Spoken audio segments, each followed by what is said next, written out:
प्यारे बच्चों, आज की जो क्लास है हमारी वो बहुत ही महत्वपूर्ण क्लास है, क्योंकि इस क्लास के माध्यम से उन बच्चों के लिए मैं वो मैसेज देने वाला हूं जो अभी वर्तमान में बोर्ड के एग्जाम्स में फेल हुए, या फिर कुछ सब्जेक्ट उनके रुक गए, या फिर कुछ सब्जेक्ट्स में उनको सप्लीमेंट्री आई। तो आप अंत तक मेरा वीडियो देखते रहें, बने रहें मेरी क्लास में, क्योंकि ये क्लास आपके लिए बहुत महत्वपूर्ण होने वाली है। क्योंकि आज की जो क्लास है इसमें मैं आपको वो बात करने वाला हूँ जो बच्चे, बहुत सारे बच्चे बोलते हैं सर फेल हो गए, सर सप्लीमेंट्री आ गई, सर अब क्या करें, सर कैसे भी करके पास करवा दो। तो मैं उन सभी बच्चों के लिए बोलना चाह रहा हूँ कि जो आज की क्लास है ये हमारे गवर्नमेंट ने एक योजना चलाई है। उस योजना का नाम है रुक जाना नहीं। रुक जाना नहीं, नाम से ही हमको समझ में आ रहा है, रुक जाना नहीं योजना। ये योजना हमारी गवर्नमेंट ने हमारे लिए स्टार्ट की है। और ये योजना चालू करने का उद्देश्य गवर्नमेंट का ये है कि वो बच्चे जो किसी कारणवश इस एग्जाम में पास नहीं हो पाए, तो वो इस योजना के अंतर्गत फॉर्म डाल करके फिर से परीक्षाओं में बैठ करके अपनी परीक्षा पास कर ले और अपने आप को आगे बढ़ा ले। ठीक है ना? तो बने रहिए मेरी क्लास में अंत तक। मैं आपको वो सभी जानकारियां दूंगा और वो सभी क्वेश्चंस क्लियर कर दूंगा जो आपके दिमाग में आ रहे हैं। ठीक है ना? तो देखिए, सबसे पहली बात, इस रुक जाना नहीं योजना के अंतर्गत फॉर्म जो है 25 अप्रैल से शुरू हो चुके हैं। 25 अप्रैल से 5 मई तक, 5 मई तक इस योजना के माध्यम से फॉर्म डलेंगे। फॉर्म भरना है आपको। आपको किसी भी तरीके से, चाहे आप एमपी ऑनलाइन वाले के पास जाकर के, चाहे आप अपने घर पे बैठ करके खुद के मोबाइल से या अपने पापा के मोबाइल से, बड़े भैया के मोबाइल से भी आप फॉर्म को भर सकते हैं। ठीक है, नंबर एक। दूसरी इंपॉर्टेंट बात यह है कि 10वीं और 12वीं के वो विद्यार्थी जो अभी वर्तमान में परीक्षा जो हुई थी बोर्ड की, उसमें फेल हो गए या किसी कारणवश 2 नंबर से 1 नंबर से रुक गए, वो बच्चे फॉर्म भर दें। ठीक है ना? अच्छा, इसके बाद में सबसे इंपॉर्टेंट बात देखिए, ये जो परीक्षा है ये मध्य प्रदेश की एमपी ओपन बोर्ड के माध्यम से एग्जाम होगा। अब देखिए, हमारा जो बोर्ड था माध्यमिक शिक्षा मंडल था। माध्यमिक शिक्षा मंडल के अलावा अब हम इस योजना के अंतर्गत फॉर्म भरेंगे तो हमारा ओपन बोर्ड रहेगा। ओपन बोर्ड फॉर्म भरने से क्या होगा, बहुत सारे बच्चों के दिमाग में कई सारे क्वेश्चंस आते हैं। मैं आपके सारे क्वेश्चंस को क्लियर करूंगा। ठीक है ना? फॉर्म भर देंगे 25 अप्रैल से 5 मई तक फॉर्म भर देंगे। ओपन बोर्ड रहेगा आपका। इस बोर्ड का उद्देश्य है कि जो बच्चे एग्जाम में रुक गए उनको पास करवाना। ठीक है? फिर अगली इंपॉर्टेंट बात देखिए, क्या पढ़े। सबसे पहला क्वेश्चन आप लोगों के दिमाग में एक प्रश्न आता है। क्या प्रश्न आता है? बच्चों के, कई सारे बच्चों के फोन आ रहे हैं मेरे पास में, मैसेजेस आ रहे हैं कि पढ़ें क्या। देखिए, उनने क्या करा कि भाई रुक जाना नहीं योजना से फॉर्म तो भर दिया, लेकिन पढ़े क्या। तो मैं आपको बोल दूं, एमपी बोर्ड का जो सिलेबस था पुराना वही रहेगा। आप पुराना सिलेबस ही पढ़ें। पुराना सिलेबस आपका जो था उसी के क्वेश्चंस आएंगे आपके पास, उसी को पढ़ते रहें।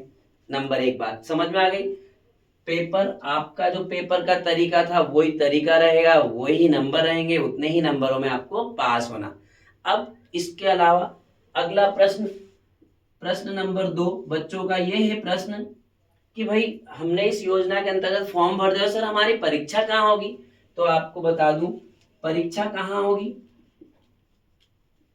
कहाँ होगी।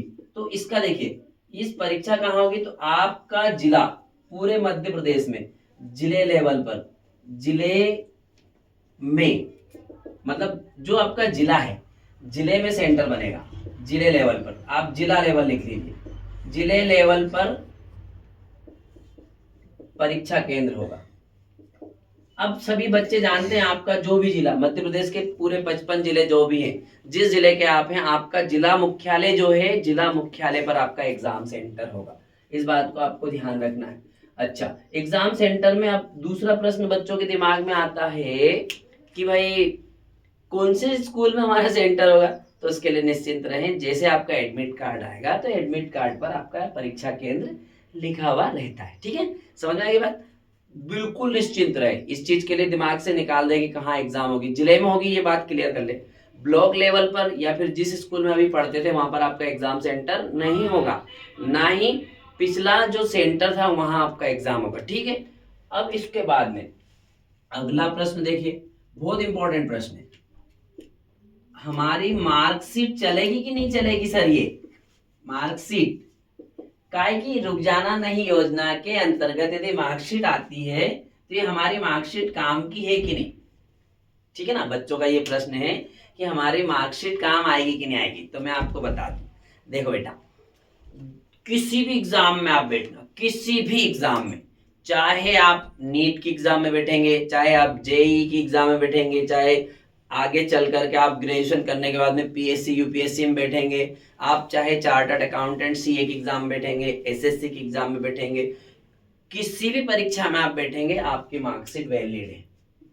हमेशा मार्कशीट वैल्यूबल रहेगी, वैल्यूबल वैलिड है आपकी मार्कशीट, चिंता बिल्कुल भी ना करें। आपकी मार्कशीट, जो मार्कशीट की वैल्यू जिन बच्चों ने 80% अंक से पास की हो 10th या 12th, या 90% से या 95 से, जितनी वैल्यू उनकी मार्कशीट की रहेगी उतनी ही वैल्यू आपकी इस मार्कशीट की रहेगी, जो रुक जाना नहीं योजना से आप पास करेंगे। इतनी बात समझ में आ गई? ठीक है ना। अब अगली इंपॉर्टेंट बात, एक प्रश्न और है। ये जो प्रश्न है आपका प्रश्न नंबर 4, पेपर कितने नंबर? कुछ बच्चे ऐसे हैं जिनको ध्यान नहीं है, तो मैं आपको बता दूं 75 नंबर या 80 नंबर का पेपर है। जिन बच्चों का पेपर 75 नंबर का है, पेपर कितने नंबर का होगा? ये है पेपर कितने नंबर का होगा और कितने में पास हो, पेपर कितने नंबर का और कितने में हम पास होंगे। देखिए, जी 75 नंबर का पेपर है, उन बच्चों को आपको ध्यान रखना है 25 नंबर लाना है, कैसे भी करके 25 नंबर में आप पास हो जाएंगे। 80 नंबर वाला जो बच्चा है उसको जो है 27 नंबर लाना है। क्लियर? ये भी कोई दिक्कत वाली बात नहीं। अब उन बच्चों को आपने ये दिमाग में रख लिया है ये सारे प्रश्न, तो आप पढ़ेंगे कैसे? बताइए, आप लोग कहाँ से पढ़ेंगे, क्या करेंगे? तो आप देखिए, जो आपने अभी पेपर दिया थोड़े समय पहले, उन्हीं पेपर को पढ़ना है, उन्हीं के हिसाब से आपका पेपर आएगा और पेपर बहुत सरल रहेगा, बहुत ज्यादा सरल आपका पेपर आएगा। ठीक है ना। अच्छा, फिर इसके बाद में ये बात इंपॉर्टेंट है, देखिए कुछ बच्चों को ये दिमाग में नहीं आ रहा है कि क्या करें, कितने विषय का पेपर भरे, मतलब फॉर्म भरे। कुछ कुछ बच्चों के मार्कशीट पर जैसे वो हेज लगा हुआ है, तो वो हेज को समझ नहीं पा रहे बच्चे। 3 विषय में फेल है तो अभी सप्लीमेंट्री मान रहे हैं, 4 विषय में फेल है सप्लीमेंट्री मान रहे हैं।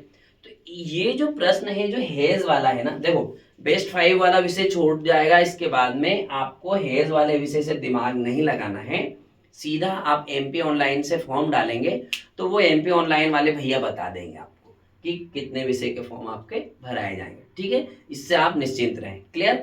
अब आगे की इंपॉर्टेंट बात, आपने इस योजना के तहत फॉर्म भर के पढ़ाई कर ली तो मैंने आपको बोल दिया कि आपकी मार्कशीट उतनी कीमती है जितने 80%, 90% या 95% से जो बच्चे पास हुए।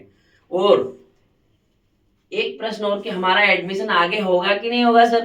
तो मैं आपको बता दूं, जब गवर्नमेंट, अभी पता है ये परीक्षाएं आपकी 20 मई से शुरू हो रही, ये परीक्षा 20 मई से आने वाली, 20 मई से 20 मई 2024 से परीक्षाएं शुरू होगी, परीक्षाएं शुरू हो जाएगी आपकी।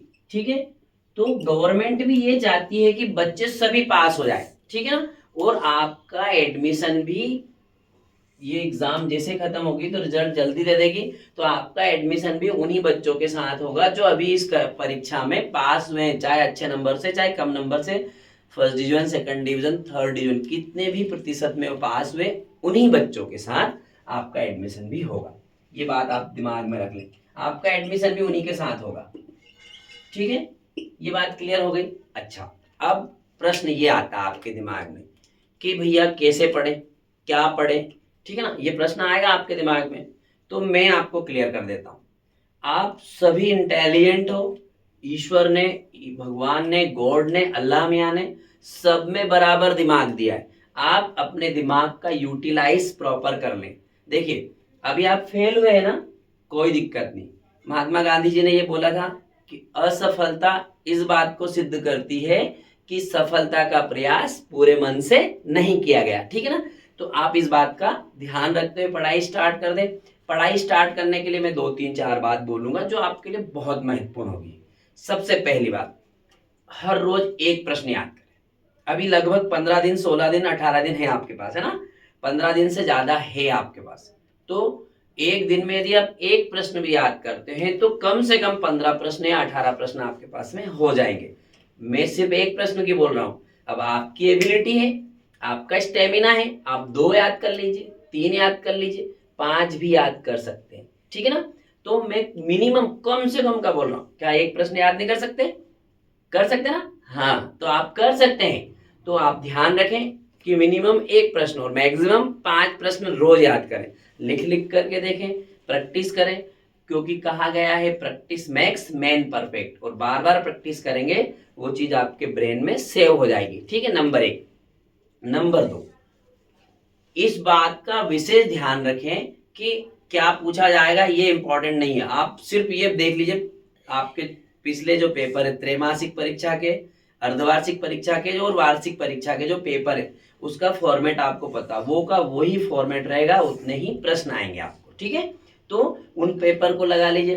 त्रैमासिक परीक्षा में कौन कौन से क्वेश्चन आए थे उनको लगा के देख लीजिए आप लोग, आपको इजीली याद होंगे क्योंकि वो आपने पढ़े भी हैं।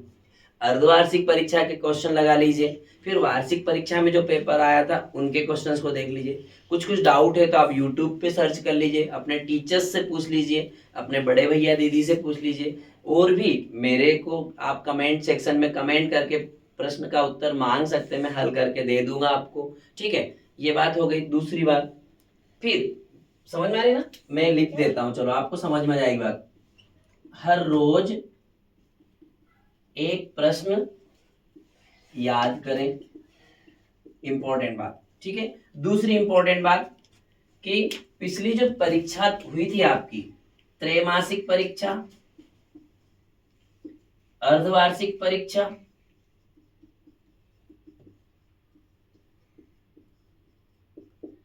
वार्षिक परीक्षा, इनके सभी के पेपर सोल्व करें, के पेपर सोल्व करें, शिक्षकों से पूछें। ठीक है ना, बात समझ में आ गई। अगली बात इंपॉर्टेंट, अगली इंपॉर्टेंट बात ये है जो मैं अपने हिसाब से बता रहा हूं, ये मैंने प्रैक्टिकल किया उन वीक से वीक लर्नर के लिए भी, कमजोर से कमजोर छात्रों के लिए भी। और वो क्वेश्चंस आते हैं, कौन से क्वेश्चंस? आप हर लेसन के, जितनी भी आपकी लेसन्स होती है, हर लेसन का पहला दूसरा, पहला और दूसरा प्रश्न याद करें, याद कर लें। ये बहुत इंपॉर्टेंट बात, पहला दूसरा प्रश्न याद कर लें। प्रश्न आता है जरूर, है ना, हर पहला दूसरा प्रश्न याद कर लें, आपको बहुत काम आएगा। इसके बाद में हमारी जो गवर्नमेंट है, जैसे ही आपका 25 अप्रैल से 5 मई तक फॉर्म डल जाएंगे, तो 6 मई से 18 मई तक, ये बात आप नोट कर लें, दिनांक 6 मई, ये आपका जो अगला दिनांक आ रहा है 6 मई, 6 मई से 18 मई तक आपके विषय के विशेषज्ञ, विषय के एक्सपर्ट, विषय के विशेषज्ञ या विशेषज्ञों द्वारा, आपके सब्जेक्ट के एक्सपर्ट लोगों के द्वारा मिशन मोड के तहत, ये मिशन मोड है गवर्नमेंट का कि इनको पास करना, मिशन मोड के तहत तैयारी करवाई जाएगी। अब कैसी तैयारी? आपकी तैयारी ऑफलाइन भी होगी और ऑनलाइन भी होगी। ऑफलाइन ऑनलाइन मोड में तैयारी करवाई जाएगी आपकी। तो आप ऑफलाइन ऑनलाइन मोड में, आपकी स्कूल के जो ग्रुप थे उन ग्रुप से आपको लेफ्ट नहीं होना है, उन ग्रुप में आप जुड़े रहें। ग्रुप में आपके पास में क्वेश्चंस आएंगे, हम लोग आपको क्वेश्चंस भेजेंगे, आप उन क्वेश्चंस को तैयारी करते रहें। समझ में आ रही बात? ये सारी चीजें मैंने आपको रुक जाना नहीं योजना के अंतर्गत फॉर्म भरने के बाद में आप जब तैयारी करेंगे उस हिसाब से मैंने आपको क्लियर करवाई है। कब से फॉर्म भराए जाएंगे, ओपन बोर्ड में आपकी मार्कशीट बनेगी, एमपी बोर्ड से अब जो हमारा माध्यमिक शिक्षा मंडल की नहीं रहेगी, मार्कशीट हमारी वैलिड रहेगी। पुराना सिलेबस पढ़े, नए बच्चों के बहुत सारे क्वेश्चन आए कि सर हम पढ़े क्या, किताब दूसरी खरीदेगा, दूसरी किताब खरीदने की जरूरत नहीं है, वही जो सीरीज है, वो गाइड है, वही कुंजी, वही बुक, वही आपके नोट्स, उन्हीं को आपको पढ़ना है, ठीक है। इसके बाद में आपका परीक्षा का जो सेंटर है आपके जिले में होगा, जिला लेवल, जहां जिला मुख्यालय है आपका, जहां जिला कलेक्टर बैठते हैं, जिले लेवल पर आपका एग्जाम सेंटर रहेगा। हम एडमिट कार्ड निकाल लेंगे, हमको सेंटर का पता चल जाएगा, ठीक है ना। फिर मार्कशीट आपकी जितनी वैल्यू हमारे रेगुलर वाले बच्चों की रहेगी, वही वैल्यू इस मार्कशीट की रहेगी, और हर एग्जाम में आप इसके लिए अप्लाई कर सकते हो, और आपकी हर सरकारी नौकरी में ये मार्कशीट काम आएगी, वैलिड रहेगी, इसके लिए बिल्कुल दिमाग में डाउट ना लाएं। इसके बाद में पेपर आपका जो है 75 नंबर का या 80 नंबर का होगा, तो 80 नंबर का या फिर 75 नंबर का होगा, तो आपको ये ध्यान रखना है कि कितने नंबर लाना है, ठीक है। एडमिशन आपका रेगुलर बच्चे जो पास हुए हैं अभी करंट में अच्छे नंबरों से, उन्हीं के साथ आपका कॉलेज में या आगे की क्लासेस में एडमिशन हो जाएगा। या तो कॉलेज में जाएंगे 12th पास करके, या 10th पास करके आप 11th में जाएंगे, तो रेगुलर में उस समय जब एडमिशन होते हैं उसी समय आपका एडमिशन भी हो जाएगा। याद रखने वाली बातें, ये याद रखें आप, इंपॉर्टेंट बातें याद रखें।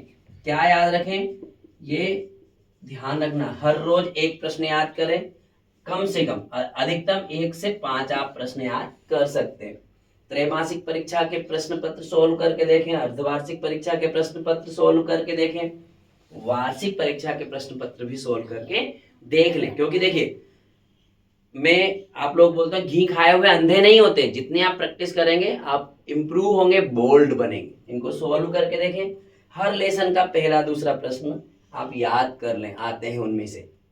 दिनांक 6 मई से 18 मई तक हर सब्जेक्ट, जिस भी विषय में आपको पूरक आई है, कम नंबर आए हैं, उन सब्जेक्ट के एक्सपर्ट लोग, विशेषज्ञ लोग आपको मिशन मोड के तहत ऑफलाइन और ऑनलाइन भी पढ़ाएंगे। आप बने रहेंगे अपने स्कूल के सभी ग्रुप में, कॉलेजेस में जाने के लिए आपको तैयारी करना है, ठीक है। अंत में मैं एक ही बात बोलना चाहूंगा, देखिए, बीता हुआ कल दिमाग में है। सब लोग फेल हुए ना, बुरा लगा, परिवार के लोगों ने ताना मारा, रिश्तेदार लोगों ने ताने मारे, हमको भी अपने आप में बुरा लगा, पापा मम्मी को भी बुरा लगा, तो क्या बोलेंगे कि बीता हुआ कल दिमाग में है, ठीक है ना, लेकिन और आने वाला कल हमारे हाथ में, ठीक है ना। बीता हुआ कल तो दिमाग में है, लेकिन आने वाला कल हमारे हाथ में है, जो जीता वही सिकंदर। क्योंकि देखिए, उगते हुए सूर्य को सब नमस्ते करते हैं, डूबते हुए सूर्य को कोई नमस्ते नहीं करते। आप यदि सफल हो गए तो सब लोग ये बोलेंगे, हमारी दीदी का लड़का है, हमारी बुआ का लड़का है, हमारी मौसी की लड़की है, हमारी बहन की लड़की है, सब आपसे रिश्ते बनाएंगे। कब? जब आप सफल हो जाएंगे। और यदि आप रुक गए तो आपको कोई भी नहीं बात करेगा, ठीक है ना। तो मैं उम्मीद करता हूँ ये सभी जानकारी आपको समझ में आई होगी, काम आएगी आपको मेरी जानकारी। पूरा वीडियो देखेंगे, और जब जब भी किसी भी क्वेश्चन में आपको डाउट लगे, जिस भी प्रश्न में, तो मुझे कमेंट सेक्शन में कमेंट्स करके बताएंगे कि सर हमको इस प्रश्न का सॉल्यूशन दे दीजिए, मैं उसका सॉल्यूशन दूंगा। और आप पर्सनली भी मुझे कॉल कर सकते हैं। और अंग्रेजी विषय के लिए यदि आपका इंग्लिश में सप्लीमेंट्री आई जिन बच्चों के लिए, तो मेरा जो यूट्यूब चैनल है अपना, जिस चैनल पे आप ये देख रहे हैं, दिनेश गहरवाल के नाम से अपना यूट्यूब चैनल है, ठीक है ना। दिनेश गहरवाल आप सर्च करेंगे तो अंग्रेजी विषय का सारा मटेरियल आपको वहां पर यूट्यूब पर मिल जाएगा। दिनेश गहरवाल आप सर्च करेंगे जैसे ही, तो इंग्लिश की सारी समस्याओं का समाधान आपका हो जाएगा, क्योंकि सभी टॉपिक के वीडियोस मैंने अपने यूट्यूब चैनल पर डाल रखे हैं। उम्मीद करता हूं ये जानकारी आपको काम आएगी, अच्छी लगी होगी। यदि मेरी क्लास आपको अच्छी लगी है, ये वीडियो अच्छा लगता है, तो आपको लाइक शेयर सब्सक्राइब करना है, और ज़्यादा बच्चों को इसको फॉरवर्ड करके बोलना है। बने रहिए मेरी क्लास में, अगली टॉपिक के लिए जो मैं आपके लिए और काम की चीज़ लेकर के आऊँगा। अंत में इतना ही कहूँगा, मस्त रहें और अपनी पढ़ाई में व्यस्त रहें। सभी को ऑल द बेस्ट, शुभकामनाएं।